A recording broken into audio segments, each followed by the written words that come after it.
Peace be with you. I'm Brother Jack. I'm Brother Fernan, and this is Usapang Tinapay.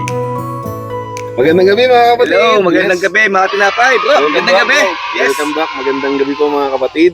Maraming salamat dahil muli kasama na naman tayo sa another episode ng ating Usapang Tinapay. Brother Jack, kamusta ba yung nagdaang linggo mo? Ayun bro, sobrang saya.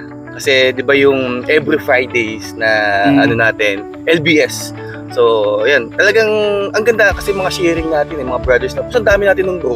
Oo. And the same time bro nung kahapon ay nagkaroon ng first household yung isa naming ka-brother na si Brother JC at Sister Mika. Yun yung first ever household ng mga member niya.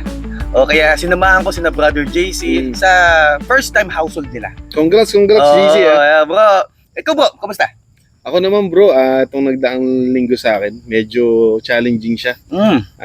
Siyempre, lahat naman tayo, no? May mga, minsan dumadaan tayo sa problema. Pero, ang nakakatuwa lang kasi lahat nung mga problema na yon, siyempre, si Lord binigyan niya ng solusyon. At saka, medyo nakabawi ako dahil nagkaroon tayo ng fellowship nitong linggo na to. Kaya, syempre, parang medyo nakapag-recharge tayo ng konti. Kasi kasi 'di ba, kung may ika-fifth week ang month, so doon tayo nagkakaroon ng fellowship. At the same time, 'di ba kasi ka-birthday nung ka-brothers din natin, yung araw na yun, kaya nag-celebrate tayo. So, happy birthday kay Brother Mac. Tapos happy birthday din kay Brother Michael at kay Sister Jane.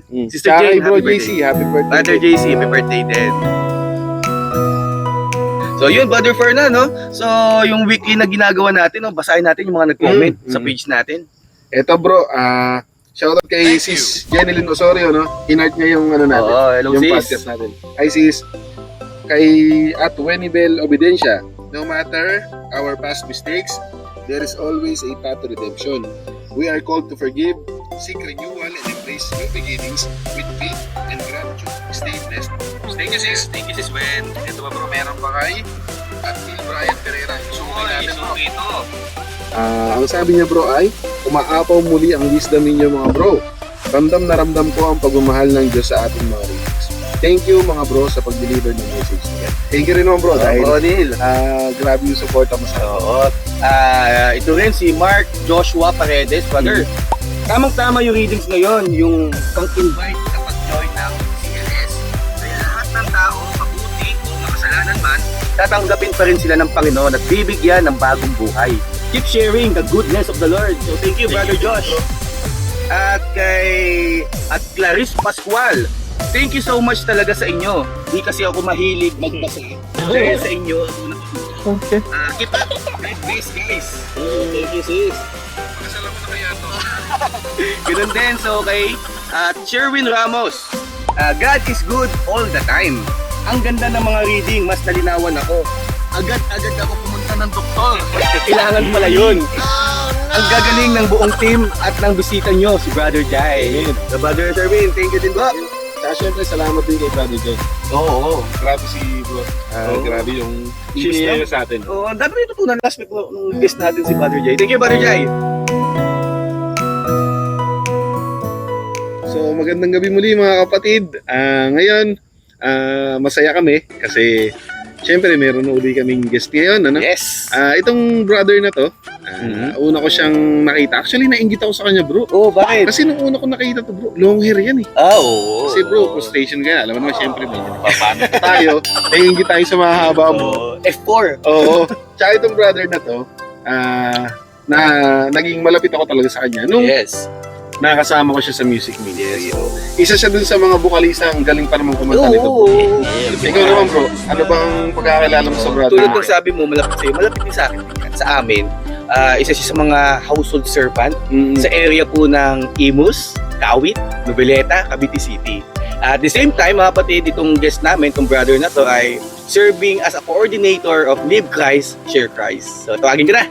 Tawagin ko na si Brother Sherwin Ramos. Hayop ka talaga! Ang ganda mong lalaki! Yun! Welcome bro, welcome. So ito nga po mga kapatid, so ang guest po natin si Brother Sherwin. So syempre, papakilala si Brother Sherwin sa inyo. Bro, pakilala sa mga viewers natin. Hello mga viewers, ako nga pala si Brother Sherwin. At yun nga, pagkakilala sa akin ni Bro J na isa kong servant leader and At the same time, isa akong lead price share kites coordinator. Sa communities, 9 years na rin na kami ng miss ko. tagal na. Tagal. 9 years na. At ang aking may bahay na si Sis Carla. Shoutout nga pala. Hi, Sis. Hello! So yun, di ba Brother Sherwin, napansin mo? Naka-t-shirt kami Violet, may tinapos. Yes. So kung napapanood mo yung mga previous din naming video, may t-shirt din. Siyempre. Siyempre bro, hindi ka makawalan. Siyempre. Ayun, Kaya meron. kukunin ko muna. Yeah bro, pakikuha nga bro. Ayan! Ito bro, ito. Ayan. Uy, mukhang ito yun, no? Yan, Ang bro. ganda. So, maganda na ito bro. Sukat mo na, no? So, ready ka na? 1, 2, 3. Yun! Pagod na pagod sa inyo, bro. Ang pogi mo dyan, bro. Nice! Ganda! Muli mga kapatid, magandang gabi. Ngayon, ang ipinagdiriwang po natin ay ang ikalimang linggo ng 40 araw na paghahanda para siyempre sa Pasko ng Pagkabuhay. Yes. Ang ating first reading ay babasahin po ng ating kapatid na si Brother Jet. Yes, bro. Ang unang pagbasa ay mula sa aklat ni Propeta Isaiah. Iyan ang sinasabi ni Yahweh na siyang gumawa ng daan sa gitna ng dagat upang maging kalsadang tuwiran. Siya ang nanguna upang malupig ang isang malaking hukbo. Nilipol niya ang kanilang mga kabayo at winasak ang kanilang mga karwahe. Nabuwal sila at hindi nakabangon, parang apoy ng lampara na namatay ang ningas. Ito ang sabi niya, ilibing mo na sa limot at huwag nang alalahanin pa ang mga nangyari noong unang panahon. Masdan mo, gagawa ko ng isang bagong bagay. Nagaganap na ito, hindi mo pa ba makita? Gagawa ko ng isang daanan sa gitna ng disyerto at magkakaroon ng ilog sa lugar na ito. Pararangalan ako maging mga mababangis na hayop gaya ng mga asong gubat at mga ostrich, sapagkat nagpabukal ako ng tubig sa disyerto upang may mainom ang mga taong hinirang ko. Nilalang ko sila upang maging aking bayan, upang lagi nila akong papurihan. Ang mga kapatid, ang salita ng Diyos. Salamat sa Diyos. Ayan, so ang ating unang pagbasa ay sa aklat ni Propeta Isaiah. Brother Fernan, para sa iyo itong binasa ko. Ano yung dating o reflection mo dito sa binasa ko? Ako bro, ang nakita kong message, kumbaga, parang sinabi dito ni Lord na He will make a way. Yes. Gagawa siya ng paraan para matulungan tayo kung ano mang problema yung haharapin natin. Malagay man tayo sa isang sitwasyon na sa tingin natin imposible, pero gagawa siya ng paraan. Isipin mo yon sa disyerto, di ba? Magpapabukal siya ng tubig. Sino pa pwedeng gumawa nun? Siyempre si Lord lang. Disyerto eh. Yung dagat, hahatiin para makadaan ng tao. Sino pa pwedeng gumawa nun? Siyempre si Lord lang. So kumbaga rito, parang ang message ni Lord sa atin, tinawag niya tayo, hinirang niya tayo na kanyang bayan, siya ang bahala sa atin. Yes. Siya ang tutulong sa atin. Kung ano man yung harapin nating problema, dapat huwag tayong matakot. Kung ano man yung mga kahinaan natin, tsaka mga pinagdaanan natin, di ba sabi niya nga, ibaon mo na sa limot. No? Kasi siya na ang bahala. Yes. He will make a way. Amen. Yun yung nakita ko message, bro. Salamat, Bro Fernan. At Brother Sherwin, para sa iyo bro, ano din ang mensahe tingin mo dito sa first reading natin? Ayun, ang ganda ng ni Bro Fernan. Kaya gusto ko lang dugtungan yung yung dito sa first reading natin. Ayun ngayon yun medyo tumatak lang rin sa akin yung salita dito niya na sabi niya na nagawa ng isang bagay na hanggang ngayon di po mapamasdan. Napapatanong ako na hindi pa natin napagmasdan. Hindi natin napagmasdan. Napaka yung iniisip ko sabi ko, yun yung siguro na tayo tingin sa iba, tingin tayo sa mga ibang tao. Pero tayo hindi natin napapagmasdan kung ano talaga ang tunay na gawain natin na binigay nila. Diba? Yun doon tayo ng natin. Kaya doon talaga na na dapat pagmasdan talaga natin. Ayun yung ang ating Diyos Ama, di ba, binigay na sa atin lahat. Yung pangailangan natin bilang isang tao, Yes. yung tubig, di ba, binigay niya yung pagkain, nandun na yung lahat eh. Andito kaya binabalik ko yung hindi pa natin namamasdan. Binigay na nga natin lahat, pero hindi pa natin, tumitingin pa rin tayo sa iba. Sa iba. Di ba? Ay, andun na lahat, kumpleto na. Binigay na ni lahat. Lord. Oo. hindi pa natin napagbasa. Yun lang yung nagiging nakikita kong connection niya. Amen. Nice one, bro. Nice one. Amen. So yun no, mga brother no. So thank you sa reflection sa unang pagbasa.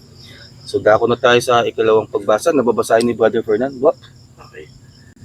Ang ikalawang pagbasa ay mula sa sulat ni Apostol San Pablo sa mga taga-Filipos.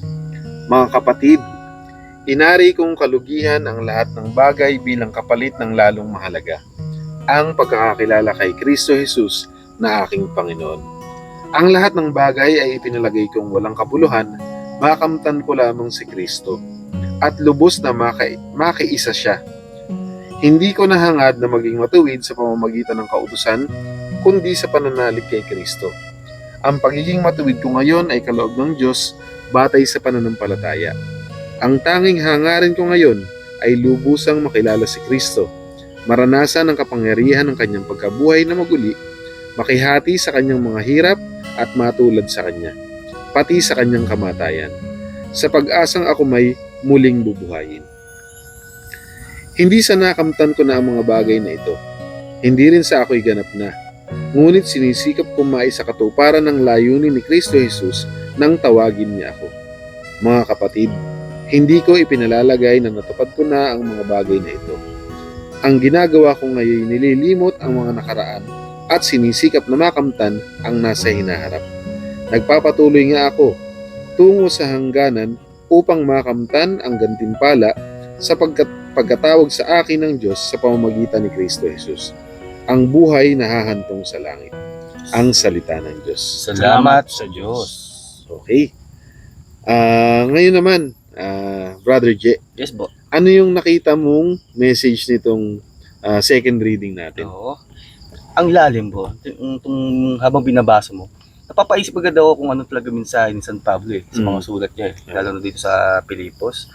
Pero nakita kong pinapahiwatig dito ni San Pablo yung pagpapakita niya ng taimtim na pananaw ng kanyang buhay at pananampalataya.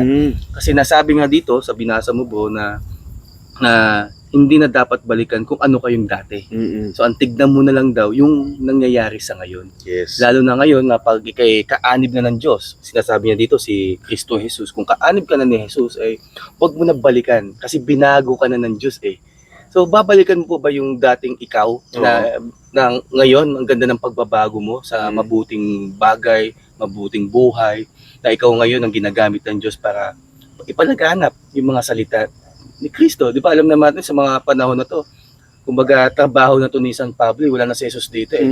Kumbaga kung ano na yung nasusulat niya, pinapalaganap niya sa ibang tao. So sinasabi ko dito, yun nga, taimtim na sinasabi ni San Pablo, yung pananaw niya, bagong pananaw niya sa buhay at kanyang pananampalataya. Amen. Nice one, bro. Nice one.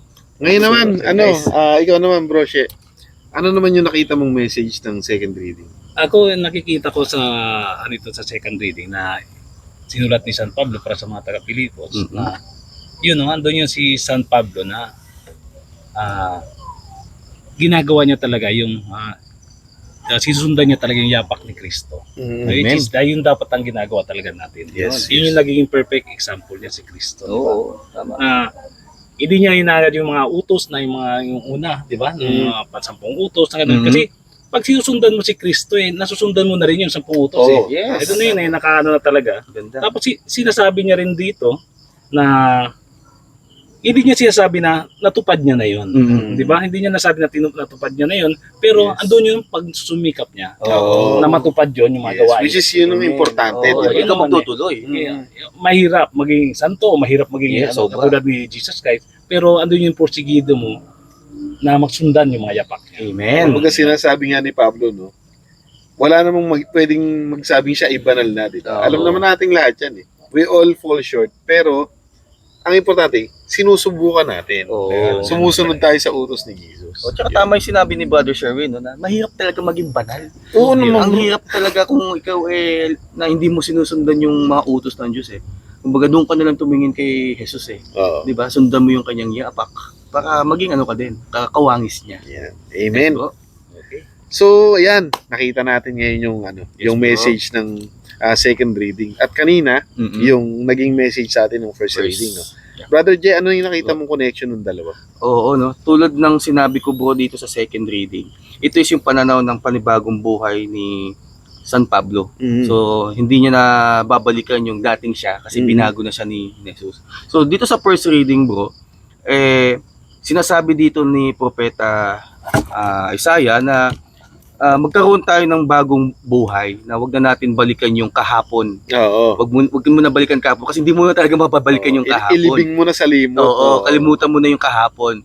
Dapat andi dito ka na sa panibagong ngayon. Yes. Yun ang connection, di ba? Sabi nga ni San Pablo, yung pananaw niya nung dati tsaka ngayon. So di niya nababalikan yung dati. So ganun din yung mga paghihirap na dinanas ng mga Israelita. Di ba grabe yung mga paghihirap ng Israelita? Ilang taon? 40 years. Di ba? Ang grabe yung pagdudusa nila, paghihirap nila. Di ba? So yung mga yon kalimutan na. Kaya nga gumawa daw si Jesus si Yahweh noong mga panahon ng Israelita na naghihirap na gumawa ang Panginoon ng paraan para makatakas sa paghihirap at para pagdudusa matulungan nila. niya yung mga tao. So ano, sinabi nga dito, no? Gumawa si Yahweh nung yung dagat daw, madadaanan, hinati para makadaan. Tapos naglagay pa daw ng tubig sa disyerto. Yes, nagpabukal ng tubig. Nagkaroon, di ba? No, imagine mo, maglalagay ng tubig sa disyerto na yun. Dito, sobrang tapat ang Diyos. Tapat siya sa mga tao niya na hindi niya pinabayaan yung mga Israelitang iyon.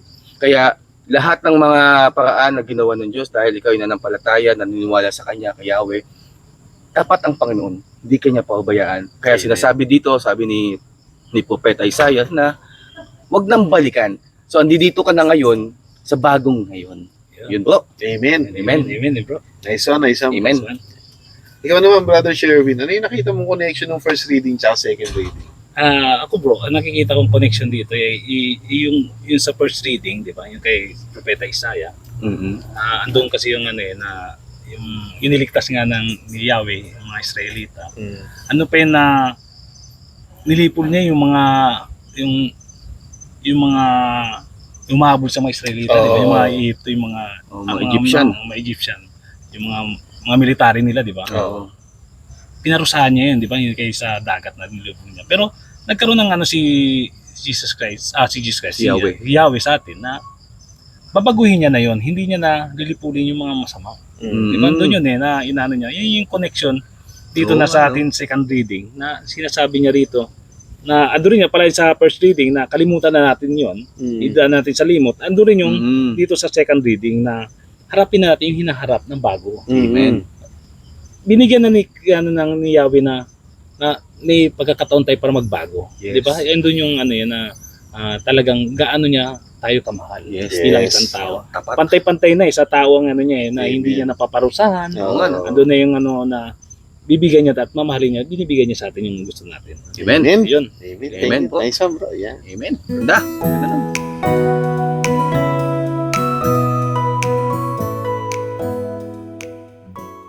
So yun, ang galing ng mga nakita nating message kanina. Medyo Ngayon naman, connection. ngayon naman dako na tayo dun sa ating mabuting balita. Amen. Brother Sherwin, pakibasa mo yung ating gospel. Ang mabuting balita ng Panginoon ayon kay San Juan. Puri sa iyo, Panginoon. Noong panahong iyon, si Jesus ay pumunta sa bundok ng mga Agripio. Kinamagahay, nagbalik siya sa templo. Lumapit sa kanya ang lahat, kaya tumupo siya at sila ay tinuruan. Nooy dinala sa kanya ng mga eskriba at ang mga pariseo ang isang babaeng nahuli sa pagkikiapid. Pinatayo ito sa harapan nila at sinabi kay Jesus, "Guro, ang babaeng ito nahuli sa pagkikiapid. Ayon sa kautusan ni Moises, dapat batuhin hanggang sa mamatay ang mga gaya niya. Ano ang masasabi mo?" Tinanong nila ito upang subukin siya nang may sumbong sila sa laban sa kanya. Ngunit yumuko si Jesus at sumulat sa lupa sa pamamagitan ng daliri. Ayaw nilang tigilan ng katatanong si Jesus, kaya't sila'y tinignan niya at sinabi ng ganito, "Sino man sa inyo na walang kasalanan ay siyang maunang bumato sa kanya." At muli siyang yumuko at sumulat sa lupa. Nang marinig nila ito, sila'y isa-isang umalis, simula sa pinakamatanda. Walang naiwan kundi si Jesus at ang babaeng naroon pa rin sa harapan niya. Tingnan niya si Jesus at tinanong, "Nasaan sila? Walang ba nagparusa sa iyo? Wala po, Ginoo. Sagot ng babae. Sinabi ni Jesus, hindi rin kita parurusahan. Humayo ka at huwag ka nang magkasala. Mga kapatid, ang mabuting balita ng Panginoon. Pinupuri ka namin, Panginoong Jesucristo. Ganda. Okay. Ang galing nung ano natin. Ang galing nung ating gospel. Kumbaga, maano ka rito no? Masyasya ka dahil Oo nga eh. grabe pala dati, no? Pag may kasalanan ka, Oo, mambabato na lang. ang gara nung parusa sa'yo. Hanggang mamatay pa yun. Yes. Oo.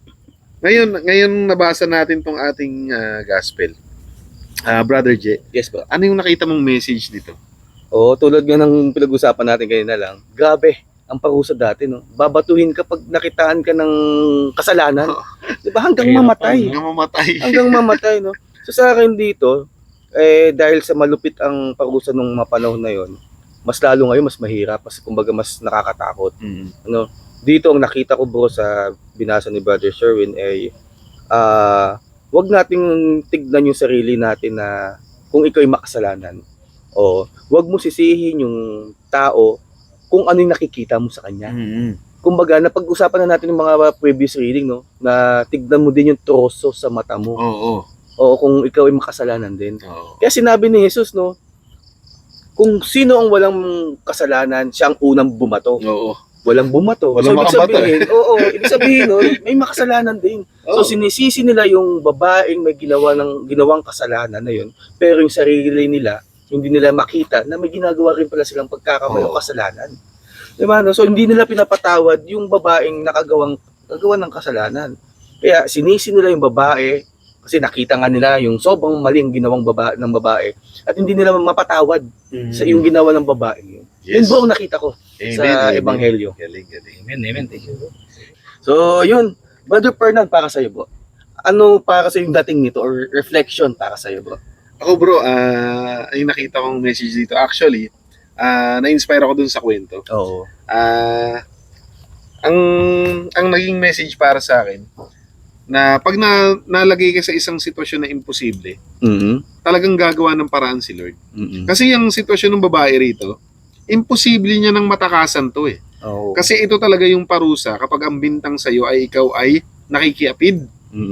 So pag nahuli ka nung time na yan, ang parusa talaga, babatuhin ka sa public ng mga tao hanggang sa mamatay ka. Oo, grabe no. Parang na-corner na siya doon, no? At imposible mo nang matakasan yan. Kasi unang-una, paano ka tatakbo? Pati yung mga civilian, Andun din. kasama sila sa magpaparusa sa iyo eh. Oo. At saka nga nasa batas nila yan.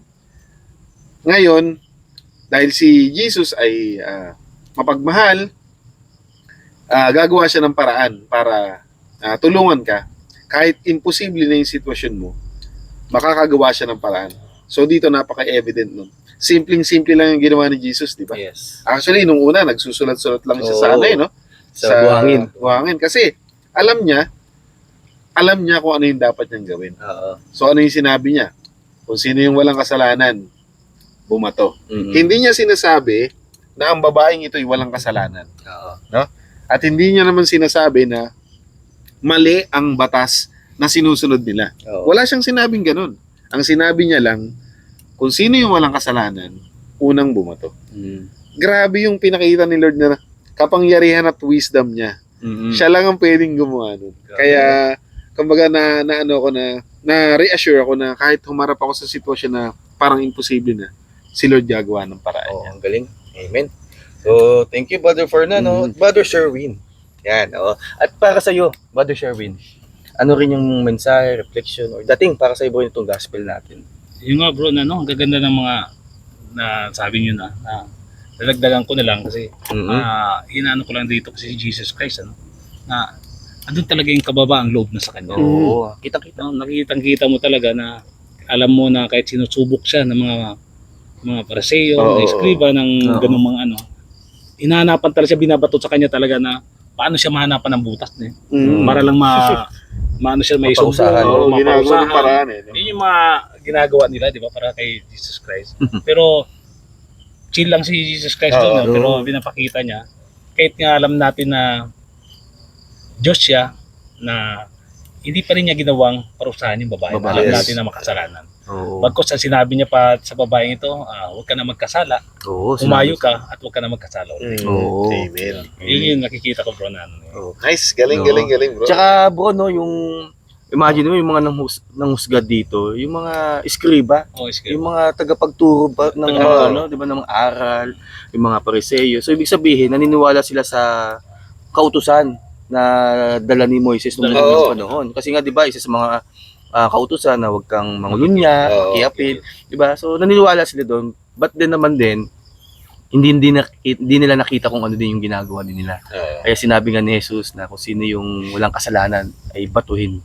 Diba? So, yun. Amen. Thank you mga brother. Ngayon naman, nakita natin yung ano natin, yung message Yes, bro.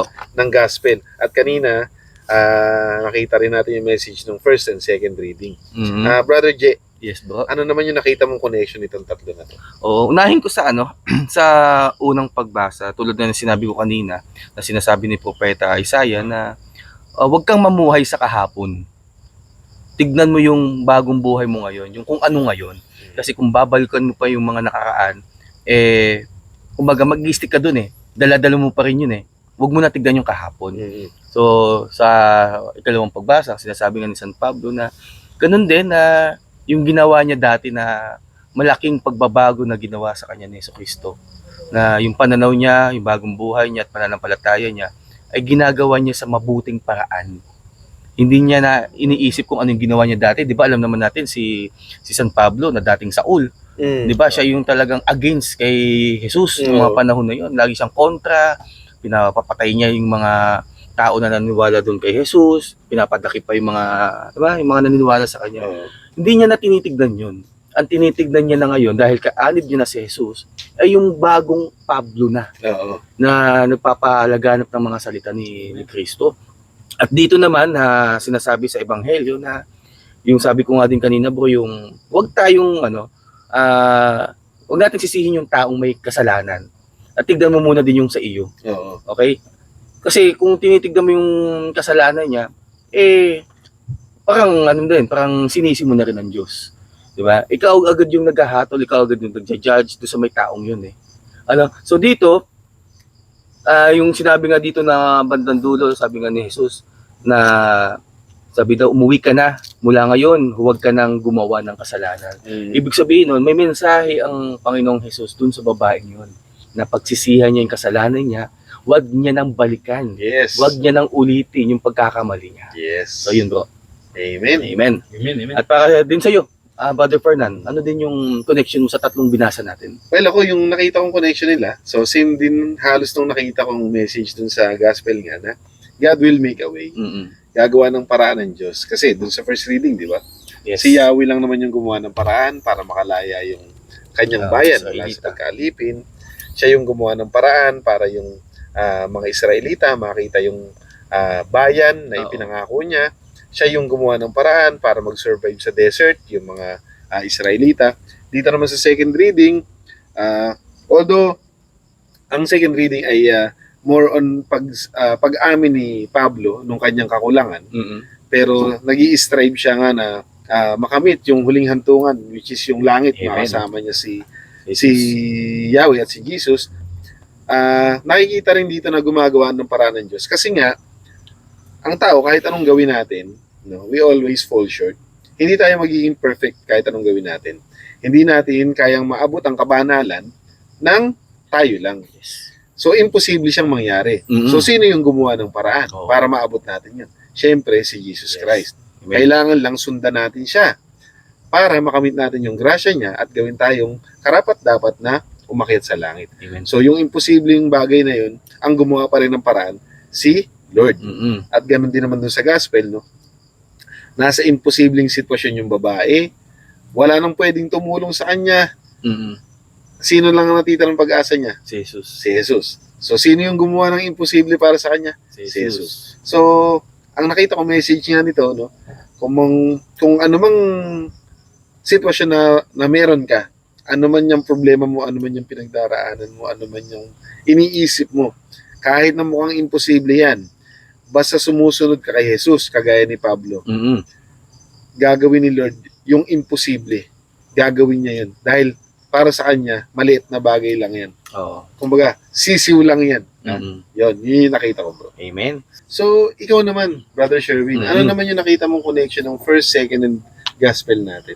Ayun na. Yung nakita kong connection dito, yung sa first, second, and the gospel, yung sa first reading, andito yun, di ba, na sabi ni Yahweh na limutin na natin yung ilibing na sa limot, yung mga nagawa niya ng pinarusahan niya nga yung mga Ehipto, yung mga Egyptians. Kaya yun yung panibago na yung binigay ni Yahweh sa atin sa first reading na para sa panibagong buhay para sa mga Israelita. Diba binigyan niya ng mga pangangailangan. Ganun rin yung sa second reading natin, yung sinusulat ni San Pablo para sa mga taga-Pilipos na kanya talagang sinusundan yung mga na yapak ni Kristo. Yes. Yung mga utos, yung mga ng Panginoon. Kaya andun yung si San Pablo talaga nagpupursige sa kanyang gawain na inititignan niya si Kristo, sinusundan niya yung yapak ni Kristo kasi ito naman talaga dapat ang ginagawa natin. Amen. Bilang isang tao, bilang isang alagad niya, na sinusundan dapat natin si Kristo. At mahirap maging isang tulad ni Kristo, mahirap rin maging isang santo, pero andun yung tayo na nagpupursige tayo. Yes. Bilang lingkod niya. Yes. Kaya nakikita niya si Kristo sa sinusundan niya yung yapak. Ganun yung nangyari sa gospel, di ba?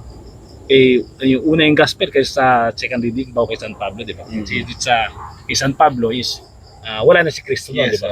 Kaya yung Jesus Christ. nakita niya rin doon yung sa gospel na si Kristo nga kahit nga yung babae na makasalanan nagkagawa ng kasamang pagkikiapid, hindi pa rin pinarusahan ni Kristo.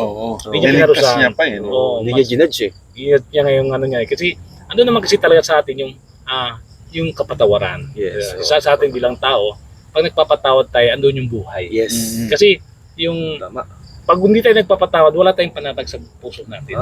Ayun yung natin na patuloy dapat nagpapatawad tayo sa mga nagkakasala. Amen. Ayun. Kasi lahat naman tayo makasalanan. Nice.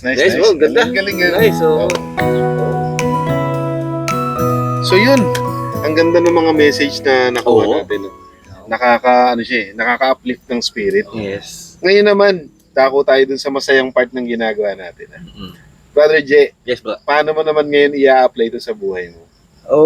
Sobrang ma-apply talaga ito, bro, lalo na din sa panahon ngayon ng Kwaresma, ngayong Lenten season, yung sa pagsisisi. 'Di ba? Sa pagsisisi kasi, ang hirap kasing magsisi kung hindi bukal sa kalooban mo. Tapos kung magsisi ka at pinagsisisihan mo na yung ginawa mong mali, kasalanan, wag mo nang balikan. Amen. So kasi 'di ba sa tao, may nakagawa kang mali, 'di ba? Pinagsisihan mo na, pero sa kanya hindi niya tanggap yung yung paghingi ng sorry, no? So kung ako man kung may dumaan din tayo sa point na may mga nakakagalit tayo, pagsisihan mo na kung ano yung nagawa mo. Patawarin mo na rin. So Yes. pang vice versa, ganoon din, no? Kasi katulad dito bro, itong papel na to, no? Itong papel na to sobrang plain niya. Di ba malinis? Kasi kung hingi ka ng sorry, diba? Sorry bro, sorry sa mga nagawa kong pagkakamali, sorry sa mga ginawa ko kasalanan, sorry sa mga ginawa ko, mga nasabi ko sa'yo, no? So, tanggap niya ng tao ang sorry. So, yung sorry mo ba na yun, mababalik pa ba yun sa matuwid na parang ganito? Pero kung halimbawa na ikinonfess mo sa Panginoon lahat ng kasalanan mo, humingi ka ng sorry, Lord, patawad, pasensya Lord sa kasalanan ko. Ang Panginoon, kakalimutan niya yun eh. Ang Diyos, papalitan niya ng malinis, Yes. na walang lukot. Goodness you. Hindi niya natatandaan yung mga kasalanan na sinori mo. Lilimutin niya na, no? Dilimutin niya na kahit ilang kasalanan ang sinasabi mo. So, dapat tayo, ganun din ang gawin natin. Maging kawangis din tayo ng Panginoon. No, huwag tayong magtanim ng galit na parang ganito. Hindi na siya yung totally plain na papel. So dapat gawin din natin kung paano magpatawad si Kristo. Dapat maging ganito tayo. At sa pagpapatawad din bro, so dapat bukal din sa kalooban natin yung pagpapatawad. At tulad ng sinabi ko bro kanina na once na magsisi ka, wag mo nang balikan. Amen. Wag mo nang gawin ulit. Yes. O kasi ginawa mo na pinagsisihan mo na at hiningi mo na ng tawad sa Panginoon 'Di ba? Mag-iiba ang tingin sa iyo ng Diyos kung binalikan mo pa yung mga kasalanan ginawa mo dati. So, yun ang dating sa akin. Amen. Oo. Galing, At para din sa iyo, Brother Fernand, ano din yung reflection o application? So ako naman bro, dahil ang nakita kong message nga dito, no?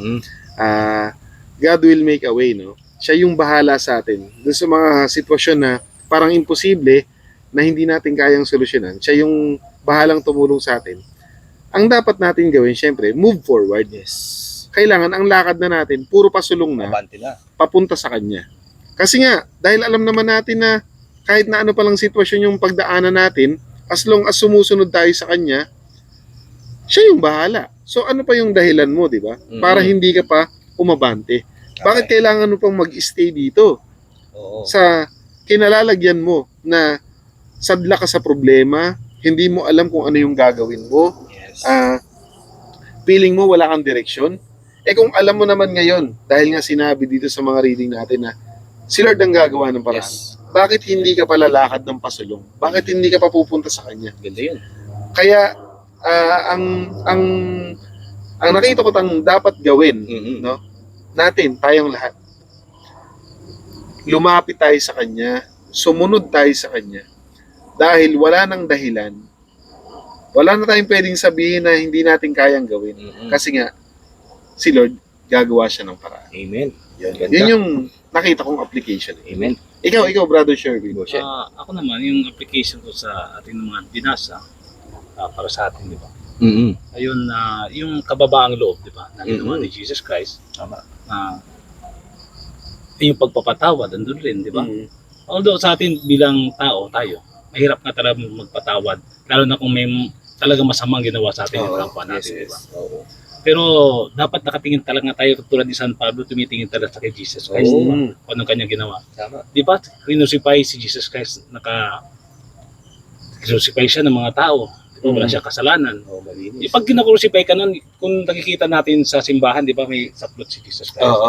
Kung sa totoo yung wala talaga saplot si Jesus Christ, hindi lang yung crucify si Jesus Christ, tinanggalan ka talaga ng dangal nun. Yes. Pinahiya siya. Pinahiya ka talaga nun. Yun yung kasama sa ano natin. Pero, pinatawad niya ang mga tao nang gumawa sa kanya. Di ba?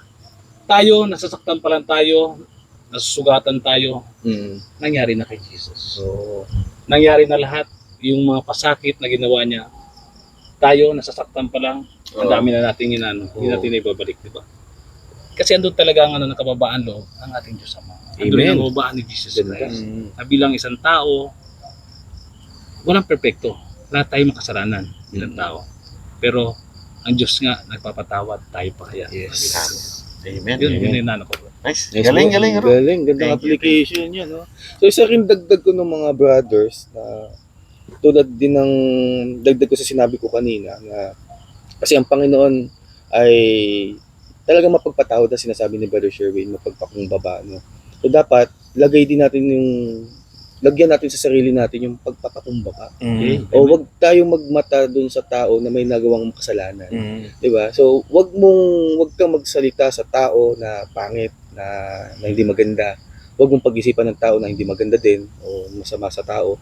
Kasi tignan mo na lang din yung sarili mo eh.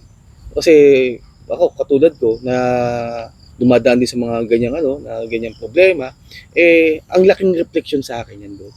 O katulad nitong paparating na ang Kwaresma, patunayan natin sa Panginoon na yung mga kasalanan natin ay tatalikuran na natin. So, maging tayo, pakumbaba. No? Kasi yun talagang gusto ng Panginoon eh. Si Jesucristo nga ginawa niya yun eh. Hindi siya nang-judge sa babae. Malupit na yung ginawang kasalanan ng babae lumapit sa kanya. Diba? Pakikiapid.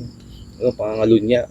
Yun. So, huwag tayong mang-judge at magkaroon tayo ng kababaang loob. Amen. Yun. Si-check rin natin bilang sa panahon ng Kwaresma, na check natin yung last year, ano ba nagawa natin, kung okay pa ba tayo, nag-improve ba tayo sa ating process. Maganda rin natin nilayan yung panahon ng Kwaresma. Ganun yun eh.